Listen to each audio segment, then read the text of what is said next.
Welcome to the Gay Buddhist Forum, where teachers from all schools of Buddhism offer their perspectives on the Dharma and its application in modern times, especially for LGBTQI audiences. These talks are offered freely to the world and made possible by appreciative listeners. If you would like to support our efforts to share the Dharma with underserved audiences, please visit gaybuddhist.org. There you can donate, find a list of upcoming speakers, or enjoy many hundreds of these recorded talks dating back to 1996. Okay, Justin has been to Bhutan and Burma. You remember, who was it who spoke about 3 months ago, came and gave us a talk on Sean Harden? Yeah, so, I mean, it seems like the Chamber of Commerce has sent these people. Anyway, what Justin wants to talk about is pretty much different. And I'll let Justin introduce the topic.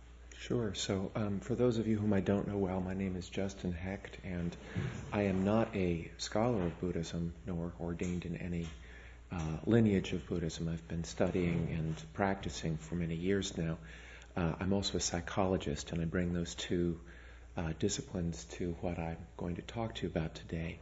The broad subject of my talk is happiness, but I want to just set it in the idea that I had a very powerful experience traveling in Burma and Bhutan, and felt that a lot of what happened to me there really changed me internally, and I wanted to share it with you and offer it to all of us with the world where it is right now. So I guess I'd like to start by saying that I've always loved travel and have as an ambition to try to travel almost every place in the world before I die. And I've got another 40 years or so left, so I've kind of got a list. And one of the ways that I make my list is I try to prioritize going to places that are about to change. So when I started traveling in Asia, I went to Sulawesi and some other remote islands in Indonesia before they'd been changed. And Bhutan is a remote Himalayan kingdom that had no access to television or the internet until a little less than 2 years ago. So I wish I'd been there 3 years ago, but I wanted to see it before TV and the internet had really changed. And then Burma, which is also known as Myanmar, is a much different story. I've wanted to go there for a long time because it's close to Thailand and India, which are two countries that I love, and have not gone there because the political situation has been so bad for a long time. Many of you may know the film Beyond Rangoon. If you haven't seen it, I recommend it heartily. It's a true story by the filmmaker John Borman, who's a socially engaged filmmaker.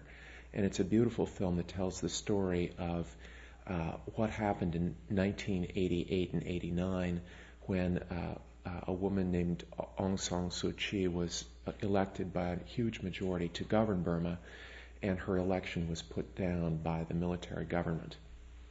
So Aung San Suu Kyi has been held under house arrest until earlier this year, and when she was released, I had planned my trip to Bhutan for over a year and a half, and when she was released, I said, well, this is a little window, and let me see if I can go there. So I did, and I'd like to share with you my experiences of Burma first. First of all, many of you may know that the nation of Burma is also known as Myanmar, and the reason I'm referring to it as Burma is at Suu Kyi's request. She's the legally elected leader and someone whom the United States actually recognizes. And the military dictatorship has changed the name of the country to Myanmar, and that's something she urges us not to recognize. So until there is a legally elected government there, I'm going to follow her suggestion and call it Burma. I'll tell you a little bit about Burma for those of you who may not know much about it. Burma is a nation of 50 plus million people to the west of Thailand and east of India. It's slightly larger than Thailand, and one of the things that I was really surprised to learn was the sophistication and length of civilization of Burma. Before the last Burmese dynasty was destroyed by the British Empire in 1880. It had been in place for over 1,000 years and had conquered the neighboring countries of Thailand and southern China, so that it was a nation of enormous sophistication and wealth and beauty and refinement. I went to several museums there and was overwhelmed by the examples of the culture. And of course, the Buddhism there, which is very similar to the Theravadan Buddhism of Thailand, its neighbor, is very similar in many ways. I was only there for 4 or 5 days, 5 days, 4 nights, because you have to plan everything very far in advance. You have to give an exact itinerary and present reasons for why you're going, where you're going to the government. So there's a very thin tourist infrastructure that supports a very small number of tourists who go to see Rangoon, Mandalay, a place called Bagan, and a place called Bago, which are ancient sites of holy Buddhist relics and pagodas. I traveled alone because my partner isn't as interested in travel like this. It's very demanding travel. There's an 11-hour time difference, so it's almost day for night. It's a long flight. You have to fly first to Hong Kong or Tokyo, then to Bangkok, and then on to Rangoon, and the connections are terrible. So it takes a long time, and when you get there, you're really tired. I was there in August. It was 90 to 100 degrees and very humid every day. So it was not a comfortable or an easy trip, although compared with the way people lived, I was in enormous luxury. And the first thing that I wanted to share with all of you, which is an impression that I meditate on and try to retain and stay with, is the enormous gratitude that I have and that I think we all should have for the material abundance that we all live in. It's really quite remarkable. Burma and Bhutan are both among the world's poorest countries. And Burma, in particular, fewer than half of the people in Burma have shoes to wear. And most of the people who do have shoes wear the kind of 99-cent flip-flops you'd buy at Kmart or Walgreens to wear to the beach. And that's just kind of the shoe that they wear. So as a result of that, there's a very conscious effort among the society not to litter the floor with glass, because someone you know could hurt their feet. But just saying that, it's hard to really get an impression for what it's like to see people who have no shoes. And I meditated at least twice every day while I was there, and when I would open my eyes and look around and see the poverty in which people lived, it was hard not to become very, very sad. And to think about the jarring contrast where many of us are, worried about our car not being good enough, or needing newer sheets, or being tired with our clothing or something like that. I'm sure all of us have far more than one pair of shoes, and they're all much better. So I struggled with this idea of guilt, and what do we do with guilt? Because by an accident of birth, we all live in this fantastically wealthy, by world and historical standards, this nation that's fantastically wealthy. And I thought that really the answer to that is gratitude, and I think it's part of a Buddhist practice of cultivating compassion, but also cultivating gratitude, to be more in a heavenly abode of an emotion of gratitude. And that has helped me since I've returned to feel more centered and to feel more grateful for everything that I have. So that was one of the biggest themes of my 3 weeks in those two nations, was being aware of gratitude. The second was to think about the colossal ignorance with which most of us in this nation live. I do my best to keep abreast of the news. Like many of you, I'm pretty busy. But I think it really requires a heroic effort to get to know the names of the nations where other people live, how many people are there, the capitals, who the governments are. All of these things are never covered in most of the media. You have to comb through our best newspapers, the New York Times or the Washington Post, and every now and then you might see a tiny article on these nations where millions and millions of people live. And so it's astonishing. And then to actually voyage there is a way to realize our interconnectedness with these people. And if you meditate, you think long and hard about, well, why am I born of European American parents in the U.S.? Why wasn't I born in Burma? What gave rise to this? And there's a real feeling of openness and expansion that happens as you look around and see that there are millions and millions of people who all want the same things that we do, who want happiness and some kind of comfort in their lives. And so I think that's one reason to really travel. And I think to travel as Buddhists, your sense of yourself can really expand to see men and women, boys and girls living in material circumstances that are vastly different than ours and who seem to be reasonably well adjusted. They seem to be reasonably happy. So that was another thing that really came to me was a sense of not just of gratitude, but of how we are all interconnected and of trying to travel so that we may, as citizens and participants in our own democracy, try to have a sense of how the actions of our foreign policy and of our government impact the wider world frame. And I think that given what's happening now in world politics, it's especially important. Another point that I came away with was, again, my own ignorance, but our own ignorance about the history of much of the world and the history of European colonialism. I was taught almost nothing about the history of European colonialism in high school, and I learned a bit more in university and had picked up a little bit here and there. But it's hard to describe or imagine or appreciate the intense, powerful, and visceral hatred that the Burmese feel for the British. And this was something I was largely unaware of.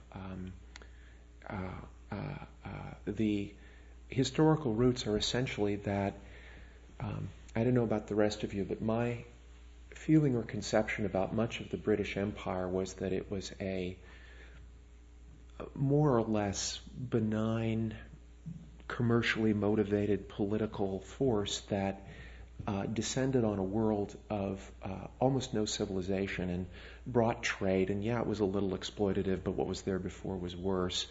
And so it was kind of like that, just sort of a, well, they did this. And I hadn't really studied it, but it was a very poorly formed opinion that I must say was quite ignorant. And maybe some of that was true in the case of some nations. Of course, it's a huge subject, but in India and Burma in particular, it was not true. The Burmese had a fully functioning government of their own throughout the 19th century. And the British fought 3 brutal wars of conquest in 1820, 1850, and 1880 that essentially were over the right of the British Empire to take whatever they liked from Burma without compensation.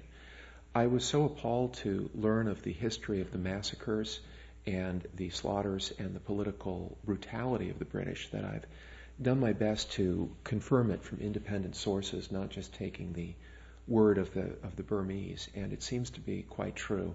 There's a man named Amitav Ghosh who is a Bengali who writes historical novels and travel works about this, and he wrote a book called The Glass Palace, which talks about the exile of King Thibaw and Queen Suparyarlat, who were the last monarchs of Burma, who were given 10 minutes to leave their palace of Mandalay before most of their government was murdered by firing squad by the British in 1880. So the British Raj, which lasted from 1880 to 1940, was widely detested by the Burmese and set in place a series of governments that were increasingly corrupt. Now, what does all this have to do with Buddhism? Well, I think that if we deny our connection with world events and remain cut off from the history of what European and U.S. foreign policy did to other parts of the world, we are ignorant of what might be a right action as we face the possibility of war. I'm deeply troubled and conflicted about what to do.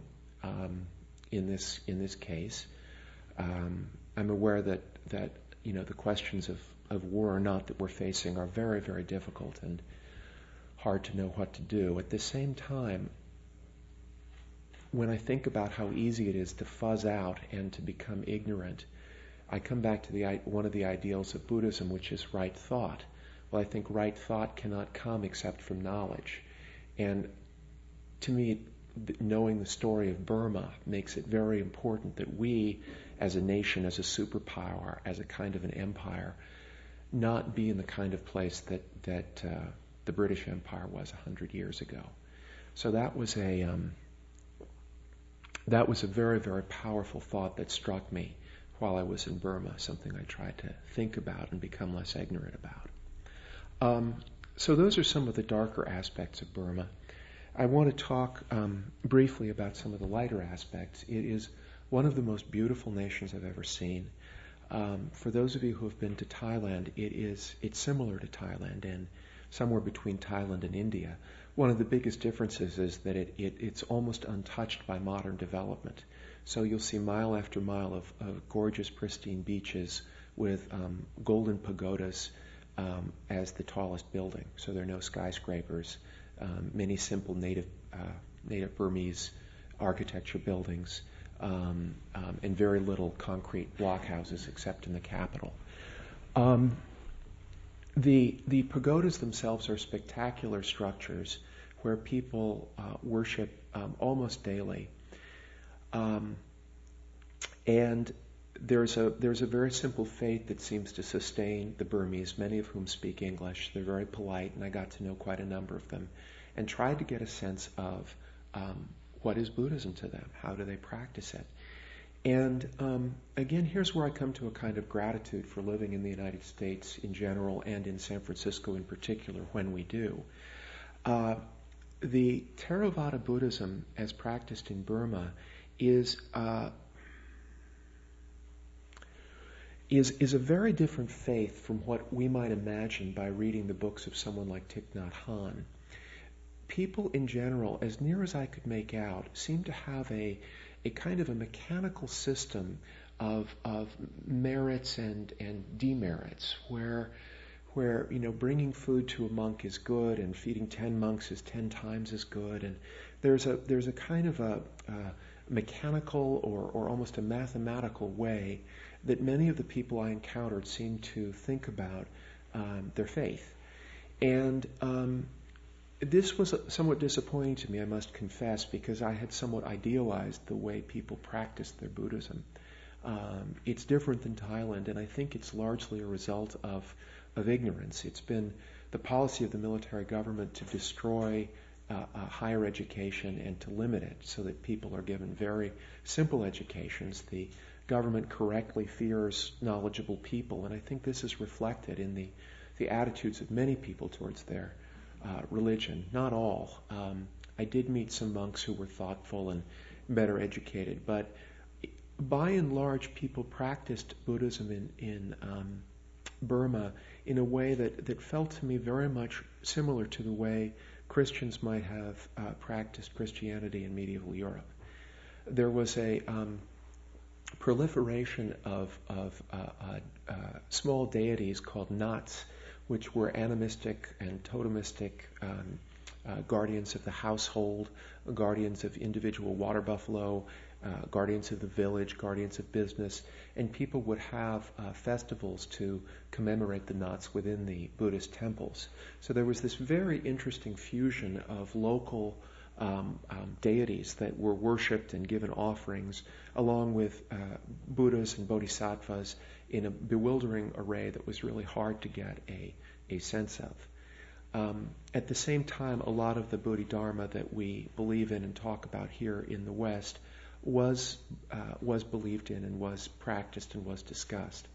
The monks and abbots around the country were very open to Westerners participating, and in every city I went with the monasteries with my guide and would just kind of invite myself to sit in with the monks for morning and evening meditations, which were very beautiful and very calm. They meditated for 30 to 45 minutes.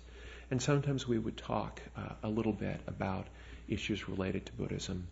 I had, by law, I needed to have a guide with me the whole time. So there was always a sense that political matters were never discussed. But people would talk about the ideas of simplicity, or a kind of living simply and wondering if we in America were given into luxury and indulgence.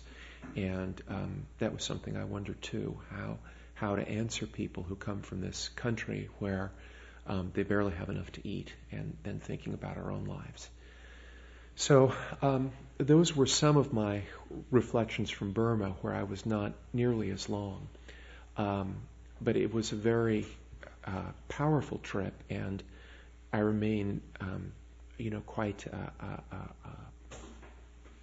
connected to and interested in Burma, and would encourage any of you who have an interest to try to visit at some point, if only for a few days, from Thailand or India. The greater part of my trip, I want to say one other thing, which is that I saw very few Westerners and no Americans in my entire trip, but none in Bhutan, in Burma. I was certain I would see someone, but I didn't. I didn't see any Americans and almost no Westerners. I saw a couple of people from Singapore, one woman from Argentina. So it was very quiet as far as tourism goes. And just parenthetically, I had stopped for a day in Bangkok waiting for my connection, and was immediately aware of lots of gay men, lots of gay Thai men who would put out energy and were very very sexual just in this one part of Bangkok where I visited a friend. So there was this powerful, palpable, sensual energy.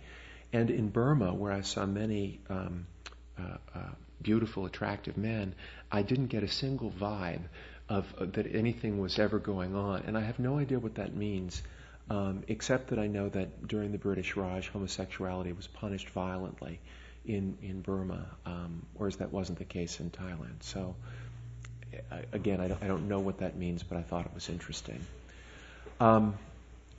After 5 days and 4 nights in Burma, I flew to Bhutan. And again, this is a place where many of you may not know where it is. Bhutan is a nation about the size of Switzerland, and it's due north of Bangladesh. So it's north of the eastern part of India. It's to the west of northern Burma and to the east of Nepal in the Himalayas, basically wedged up between Darjeeling and Assam, which are the easternmost states of India, and the eastern part of Tibet in southwestern China. So it's about the size of Switzerland. And again, I thought about our cultural-centric way of looking at the world, because most people can find Switzerland, which is a small nation, but few can find Bhutan. And part of that has to do with the way we saw the world in the maps we grew up with as school children, where the northern hemisphere was much bigger than it actually is. So Switzerland looked like this, and Bhutan was kind of like that. But I think it also has to do with our Eurocentrism and failure to be really interested in Asia, part of my thought. So Bhutan has about 500,000 people. So even though it's the size of Switzerland, it has a tenth the population. And it is one of the most beautiful places I've ever been in my life. It looks a lot like Switzerland. The average elevation is around 9,000 feet. So it's high up in the mountains, and there are half-timbered houses of a lot of beauty. Unlike in Burma, the government is a very enlightened monarch, a man named Jigme Wangchuk, who is in his early 40s and was educated in his own country but spent 2 years in England, and wanted to see how can Bhutan develop with a respect for traditional culture, but in a way that gets the best of modern culture and the world. And he hit on 2 strategies which I think were brilliant. One is hydroelectric power, which is sold to India, and the other is what they call high value-added tourism. High value-added is a euphemism for expensive, and it means that in order to go there, you have to plan a long time in advance, and you have to spend a minimum of $200 a day, $80 of which goes as a tourist tax to the government. And for that, everything is paid for. Your your lodging, which is simple but clean, your food, which is simple but clean, and transport, as well as a guide. I went alone because I wanted to go on my own itinerary, and I'd written months and months in advance to the Department of Religious Affairs for permission to talk with and interact with abbots and monks and to see the monasteries and the holy rooms and the sanctuaries of Buddhist monasteries. And it was a wonderful trip in many ways. When you arrive on the national airline, which consists of one plane, you fly into an airfield that's at 8,000 feet, and you descend through a valley of incomparable beauty and see these wonderful pine trees. The native forest there is being harvested in a sustainable way at a rate of less than 2% per year, so everything can readily grow back. And you see posters all over the country saying, take one, plant two. So their native, is it biosphere or biome, is largely intact. And the nation is filled with gorgeous rhododendrons, with butterflies, with cranes and birds, yellow monkeys, langurs, which is a native large great ape, a relative of the gibbon. They have takins, which are their bizarre, sort of like a push-me-pull-you, kind of like a llama or a cow that kind of a goat or a cow, that funny little animal. So there's a lot to see that's very beautiful. And the people themselves are very, very gracious and kind and hospitable. By law, they must wear in their national dress whenever they are in public. So they're all wearing what's called a go. That's like a big apron. In the warmer months where I was there, it's in cotton with white sleeves, and then they wear knee socks and shoes. And on the whole, the people are smaller because they have less protein, and so there's a temptation to think of them as cute and to feel like you're in some kind of a Disneyland. And anytime you spend with them, you realize that that's really not a good attitude, but to try to learn from them. And I had a few experiences that I'd like to share that I think helped me to learn from them. One is a kind of an interesting way that they try to blend a respect for tradition with modernity. So part of their development program is hydroelectric power, and so they've put up some dams that are lower impact that generate water through turbines, and each of the turbines that spin at thousands of revolutions per minute are connected to a Buddhist prayer wheel. So as the water flows through, it spins a prayer wheel which sends prayers to nirvana for the repose of souls. And I thought that was a very clever way that they are trying to integrate their customs. There also are many other prayer wheels, and you'll walk around and see what looks like a mill, and you say, well, is that for grain or irrigation? They say, no, it's a prayer wheel. So that there are these large prayer wheels, and people will circumambulate the prayer wheels.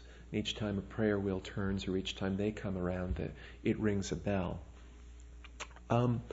Like in Burma, the faith in Bhutan was very simple and was combined with their native religion, with a lot of animistic gods, a lot of local household protectors. Every house had an altar where there would be pictures of Guru Rinpoche, also known as Padmasambhava, who brought Buddhism to Tibet and to Bhutan and Nepal, their king, and the Dalai Lama. So there would be this array of photographs on the household altar, and people would worship very seriously there every day. It was, as hard as I tried, I think it would have taken several years to really penetrate and understand the Buddhism of Bhutan. There were many different sects there, the Gelugpas, the Nyingmapas. All of the Tibetan sects were well represented.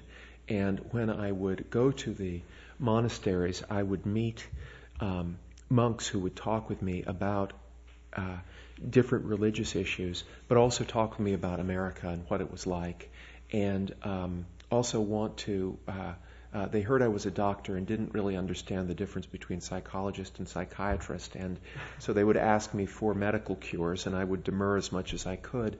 But many of them were an athlete's foot, so I gave away a lot of my antifungal medicines, and that seemed to help people. So it was interesting that I was there at one level trying to learn about their Buddhism, and they would be trying to get these simple material cures. So even though it was a country that was much richer and much happier than Burma because they loved their king, and I think he really is doing a good thing for them. Again, the material poverty held them very much was something that they very much wanted to address or change. Two stories I'd like to share, and then I'd like to take some questions. But because I was traveling on my own and meditating a lot daily, I was really looking for the travel to change me somehow. I was hoping that by being mindful and being aware of Buddhism and being conscious of and trying to connect with the people who were there, that something inside me would change. And I wish I could say that I had been hit by a bolt of spiritual illumination and felt much more certain in my life path or had a strong direction, but unfortunately nothing like that happened. It was more subtle. But there are a couple of things that I will remember and never forget. One was that when you travel alone, if you're really in touch with the processes of your own mind and your own experience, and slow down and pay attention, which I think are core teachings of every school of Buddhism, you will get things that I think will sustain you. So I like to think of my 3 weeks as a bit of an extended walking or traveling meditation. And after I had been in Bhutan for a few days, there are very few electric lights.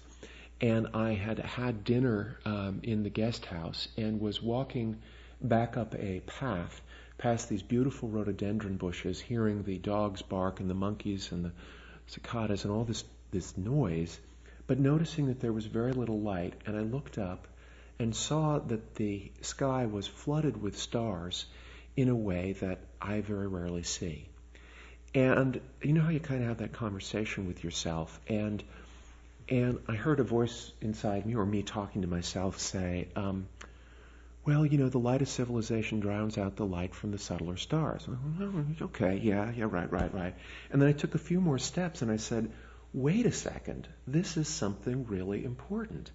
The light of civilization drowns out the more subtle light of the stars. And I'd had this feeling within myself before I'd gone to Bhutan that I'm kind of looking for exactly what it is I'm supposed to be doing in my life. I feel like in general I'm doing some good, but I don't feel this complete centeredness that I'd like to. I don't always feel completely in touch with myself, and I know I'm not alone with this. And there was a way that slowing down in Bhutan and being in a place where we're not overwhelmed with light really allowed me to see more of the natural world and to reflect on what that meant for me. So that alone was worth the entire experience. And then I think that there may be a way that the Bhutanese are more in touch with a more subtle energy. There were no neon signs, no fluorescent lights behind signs anywhere in the country. And to be away from that energy, both literally, you know, the energy of light grabbing our attention, and figuratively, was very powerful and very healing and very beautiful.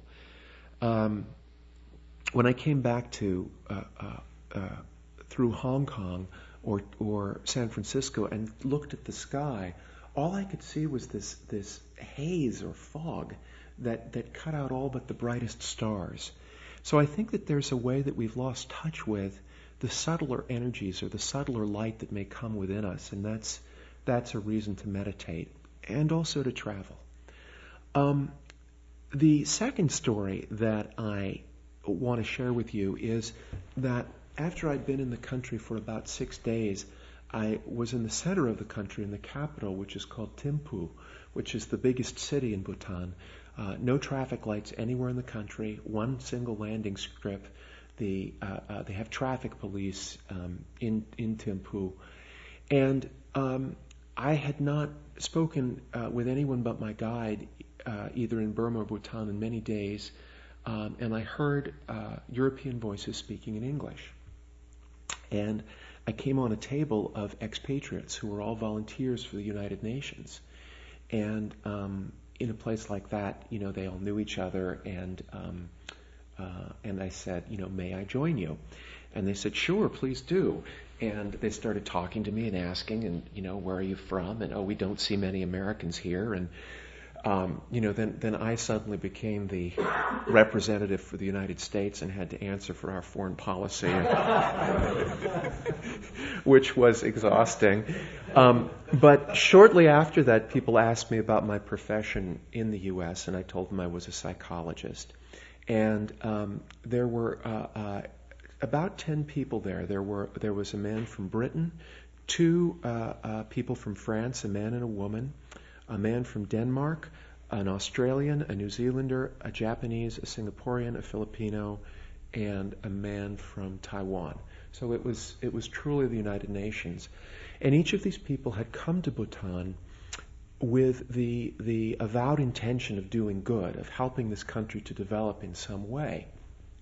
And we got on the subject, the Danish man, who was a very articulate, rather attractive man, whom I remember, named Anders, spoke, and I had a resonance with him. Many of you know my lover is Danish, and so I feel like I have the kind of a certain cultural understanding.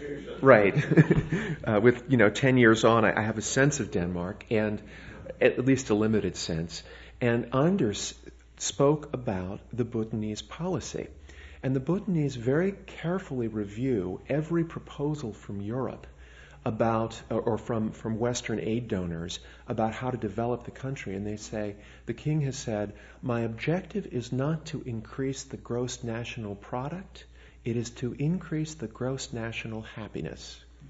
And, there's a lovely way that this country does this. And Anders was saying, what do we have to contribute? We wealthy Westerners from the industrialized lands. Are we really happier? He said, I've been here 6 months, and I think we need to import some of the Bhutanese to Copenhagen and New York so they can teach us how to increase our gross national happiness. And we started talking about that. And we spoke about why people were happier. And they asked me, as a psychologist, did I have a sense of what made for happiness? And I was delighted to discover that, yes, I did. That it had to do with connection in a loving community, in a loving way with others, a determination to develop oneself and develop a meaningful belief system, living a life that is considered meaningful, avoiding excesses, being in meaningful connection with other people. And I began listing all of these things and realized that a lot of them were from social psychology, but that many more of them were from Buddhism. Had to do with the Noble Eightfold Path and had to do with the Four Noble Truths.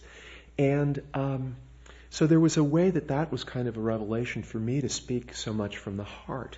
And I realized at the end of 15 or 20 minutes of people asking me about happiness that I had kind of become this expert, and they were all looking at me, and I felt very embarrassed and somewhat self-conscious. And then I said, well, what about all of you? You are all here out of a noble idealism to try to help this country, aren't you? And doesn't that give you some kind of happiness?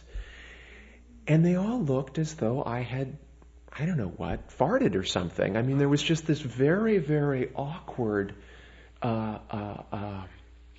silence. And people were very reluctant to embrace their own idealism. And I spoke about that, and I thought, what do I do with this? Do I push harder, or do I let this just sit here, or do we change the subject, or do I order another beer? And I said, and then I thought about it, and I kind of waited a moment, and I said, I run psychotherapy groups, and so I wanted to make a psychotherapy intervention. I said, well, I'm not a therapist here. I'm a traveler, and I'm a voyager. But then I thought, well, I'm a Buddhist and I'm engaged, and here are these people from the United Nations, and do I maybe have something to offer? And I kind of said a little prayer and meditated for a moment, and people were kind of talking, and then I said, you know what, I'm going to see if I can find a way to say this that's completely non-judgmental but might be helpful. And I said, there's something that really strikes me about this. And I said, I just came from Burma, where there were a lot of idealists who lied and exploited the country. And I think that we Westerners have this real burden of shame around being idealistic. And so when I said that I thought that a lot of you were idealistic and told you I admired you for what you were doing, I really was sincere. And I do admire you, and I think maybe you can find some more happiness if you all would be in touch with the positive things that motivated you to come to Bhutan and be volunteers for 6 months. And I said, because it really feels to me like what's underlying it is a lot of love and a lot of care for your fellow human beings. And I think those are very noble motivations, at the risk of sounding corny or idealistic. And Andres and one of the French people said to me, well, you do sound corny and idealistic, but maybe that's one of the reasons we're not so happy in Europe, and thank you for saying that to me. So I felt like that didn't really come from me, like that was part of the Buddhism that we all practice, is an idea or an attempt to live with some idealism and not to be cynical, but to hold a right view. I want to leave you with one last impression before I take questions, and that is that I was privileged to be in really the Holy of Holies, one of the most sacred monasteries inside a monastery, of a prayer room inside Bhutan, Bhutan's most holy shrine that was dedicated to the Padmasambhava, who had brought Buddhism to Bhutan. And I was there with 100 monks of all ages. And unlike in Burma, the monks in Bhutan are monks for life. And they come at 8 or 9 and they don't leave the order until they die. So it was boys of 8, handsome young men of 20, 15 and 30, and middle-aged men and old wise men in their 70s and 80s. 100, maybe 120 of them praying and chanting together the Heart Sutra in Bhutanese, which is very much like Tibetan, surrounded by thousands and thousands of butter lamps with incense burning everywhere, the old-fashioned Tibetan drums and horns going off at odd intervals, with incense and pictures of Buddhist saints everywhere I went. And I was there they had a death ceremony that went on for 3 days honoring the passing of one of their senior abbots, and I was allowed to be there, was washed with holy water. They showed me how to prostrate, and I had the feeling that I was participating in a ritual of such sacredness that had gone back to the beginning of time. I was completely transported and so honored that at several moments I just felt tears streaming down my cheeks to have been included in this sacred and beautiful ceremony that was, for any of you who've seen the film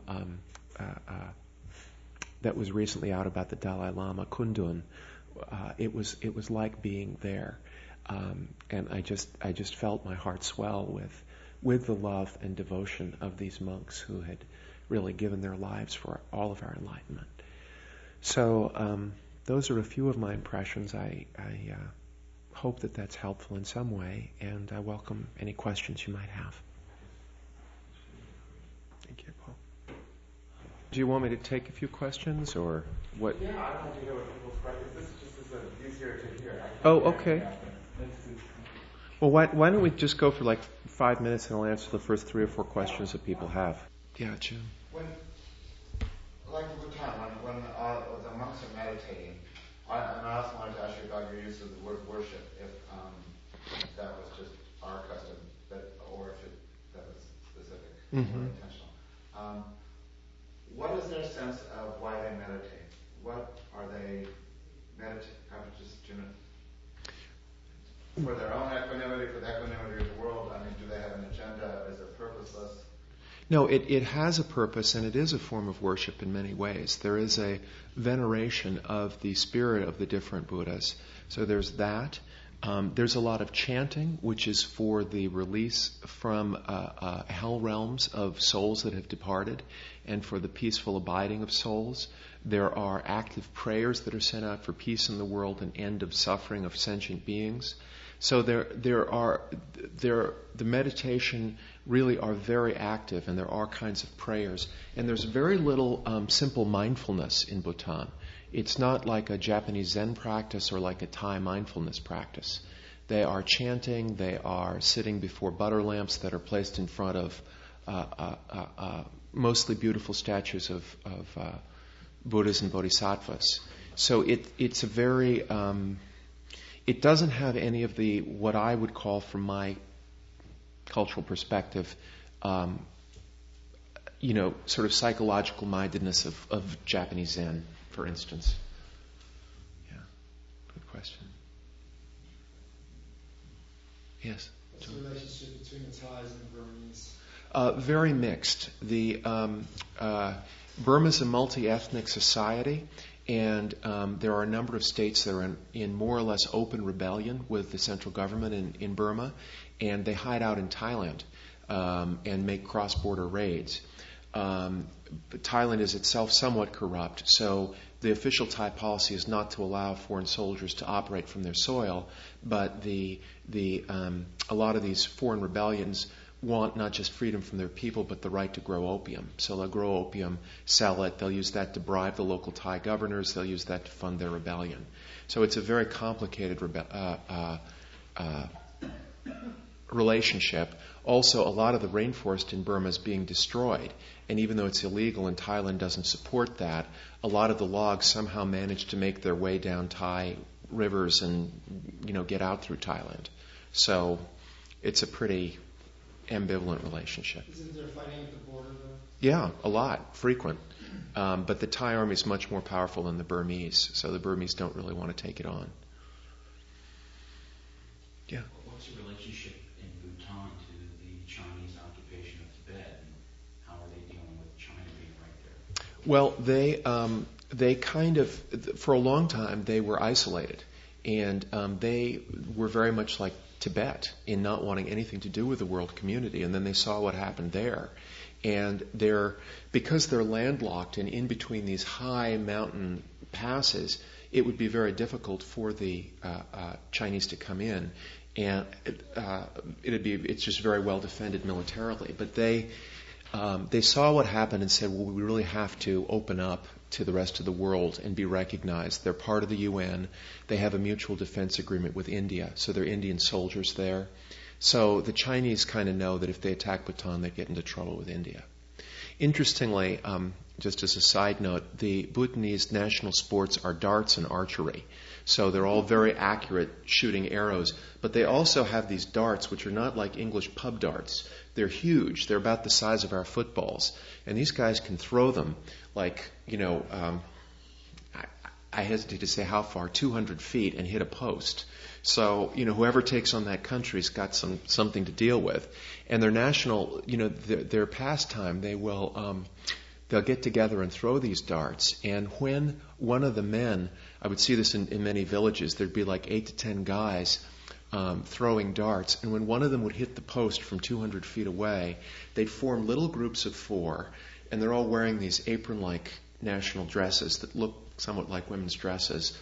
And they'd put up their arms and interlick their arms with each other and then do this lovely little, very feminine dance around while singing to celebrate that one of them had hit it. And, it was just so delightful because it was so unmacho. It was very festive. I mean, one could even say gay in the old sense of the word. So.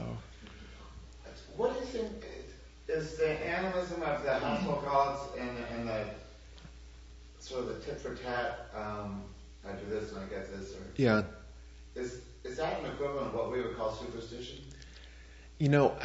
I hate to say it, but I think so. I've been told that I may not fully understand these things, that you can see them as sort of honoring an archetype. But my feeling was that for many of the many of the rural people whom I met, they were quite simple, and it was sort of like, if I don't bring rice to this god who happens to be in a Buddhist temple, my harvest next year won't work.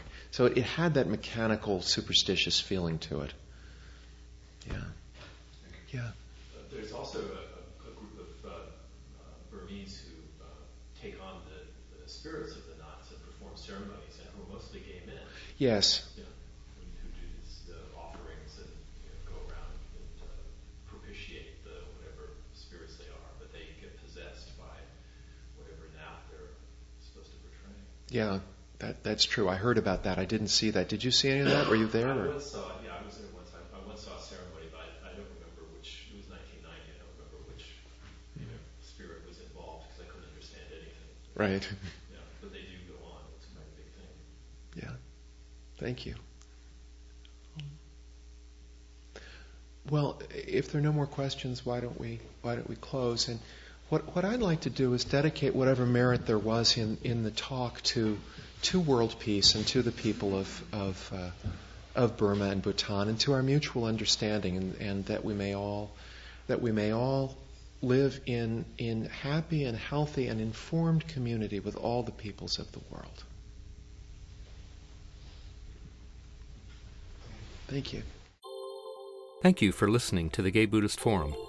If you would like to hear several new talks per month and be notified of upcoming speakers so you can participate live, please subscribe to this podcast, like us on Facebook, and join our mailing list by visiting gaybuddhist.org.